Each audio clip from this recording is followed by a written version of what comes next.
साधु की सीख। किसी गांव में एक साधु रहा करता था। वो जब भी नाचता तो बारिश होती थी।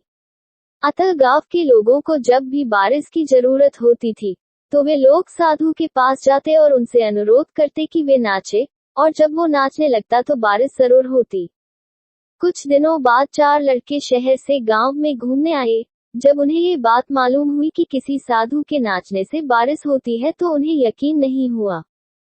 शहरी पढ़ाई लिखाई के घमंड में उन्होंने गांव वालों को चुनौती दे दी कि हम भी नाचेंगे तो बारिश होगी, और अगर हमारे नाचने से नहीं हुई तो उस साधु के नाचने से भी नहीं होगी। फिर क्या था, अगले दिन सुबह सुबह ही गांव वाले उन लड़कों को लेकर साधु की कुटिया पर पहुंचे। साधु को सारी बात बताई गई। फिर लड़कों ने नाचना शुरू किया। आधे घंटे बीते और पहला लड़का थक कर बैठ गया, पर बादल नहीं दिखे। कुछ देर में दूसरे ने भी यही किया और 1 घंटा बीतते बीतते बाकी दोनों लड़के भी थक कर बैठ गए, पर बारिश नहीं हुई। अब साधु की बारी थी। उसने नाचना शुरू किया।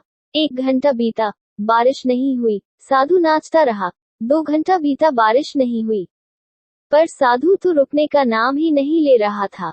धीरे धीरे शाम ढलने लगी कि तभी बादलों की गड़गड़ाहट सुनाई दी और जोरों की बारिश होने लगी। लड़के दंग रह गए और तुरंत साधु से क्षमा मांगी और पूछा, बाबा भला ऐसा क्यों हुआ कि हमारे नाचने से बारिश नहीं हुई और आपके नाचने से हो गई?